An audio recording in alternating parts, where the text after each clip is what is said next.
No, I'm not a cat, but people who come across my circumstances seem to think that I have 9 lives. I've been shot, ran over by a 1-ton truck, fractured my skull, operated on various times, and am still walking and talking. All of these things have happened to me and have been well documented.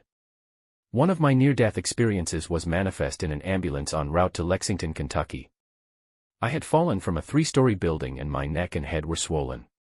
I felt a lot of pain and then, I felt like I had just woke up in unfamiliar surroundings, until I realized where I was. The realization I received was combined with sudden awareness of every living soul around me, beginning at my immediate center and flowing outward/inward.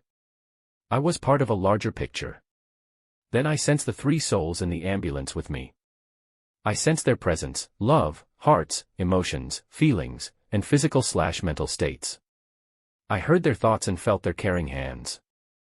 I looked through each of their eyes, and saw not only their immediate physical future, but their past as well. I also noted animals and other souls around me such as, an angry bus driver in Seattle, a lady killing an annoying spider in Ripley, West Virginia, a bug hitting a train in Oklahoma. All of these feelings were felt in a split second, and seemed like an eternity. I felt love, hate, famine, awe, destruction, revolution, caring, hope and a barrage of other feelings. What was so funny is that I realized the purpose of it all. I understood the meaning of famine, the purpose of confinement, the glory of opportunity. Why doesn't God stop the violence? Because God didn't start it in the first place. You see, when God created us in His own image, He literally gave us the power to choose our own destiny, but not the destiny of others. I think that when God created men, He did it out of a longing to share works bestowed upon the earth, i.e. God's creation of a flower, or the sequoia forest, or a hummingbird, small miracles that unfold into master plans that revolve around never-ending cycles of self-regeneration. I think that the world we live in now was created solely by us. Yes, we chose all of the hurt, all of the violence, all of the pain and suffering. We also chose rewards for our sacrifices, the love and caring smile of our loved ones, the smell of the roses, the touch of another, the freedom to be free, the wisdom to look ahead, and the fail/safe system so we wouldn't become confused by it all. I believe that God is our mentor, teacher, and guide. He loves us and wants to watch us grow. He knows we can't walk without skinning our knees, He knows we can't love without the knowledge of hate. He sees the future when there is no future up ahead. The end result is a like soulmate to share what He has created. How wonderful it will be to co-create a butterfly. To supervise a sunset.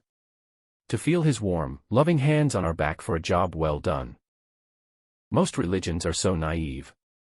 I also believe that in 10 lifetimes, one soul could never accumulate enough knowledge to even say GAGA or Gugu to the Supreme Being.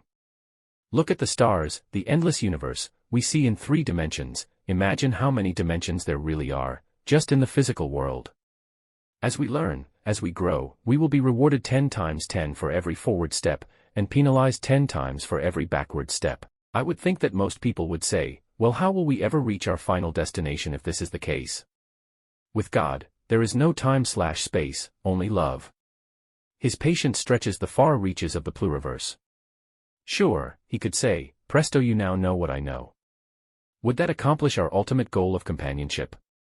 No. Look at our existence, what variables that are tossed in front of us, mere chance. I think not. He helps us by teaching, understanding, and not by interfering unless asked first. When we finally realize something has fallen into our pathway, by no means of our own, we will be on the path of enlightenment and the road to discovery. Let's open our eyes and think numbers, for example. Look at how numbers influence our everyday life. We could not exist without them. How about music? Look at all of the messages that are sent by just one song. Feelings, where would you and I be without feelings? Physical reality, what would life be like if we could not touch anything? Perception, now here is a word within itself. If we teach ourselves using all of these common, everyday planes of existence, we will succeed in accelerated advancement and knowledge accumulation. In short, our search for knowledge will grow by the power of a wisdom. Perception, when you get out of bed tomorrow morning, before your feet hit the floor, imagine what it would be like if there were no floor. Just another person on a life raft, in the middle of the ocean, with no food. How about the smell of coffee? All of the simple, everyday things we all take for granted, could be misery to another soul. Let's look at the other side of the coin. what about the pain we feel every morning just getting out of bed, the feet pain associated with broken bones/arthritis and shifting our perception of how another could be worse? How much we have to be thankful for, and how our lives could possibly become, is the stuff miracles are made of. If you believe within your heart that God can heal your sore aching back in the morning, He can, and will. All that it takes is faith. If we believe that the pain will never subside, it will not. Attitude is just a word. Faith is a way of life. If every morning the dog brings you your paper, do you have faith he will do it tomorrow? If we never watch a sunset, does that mean the sun won't set tomorrow? When we are reunited at His side, armed with the knowledge of untold ages and perceptions, we can truly appreciate the value of a tree.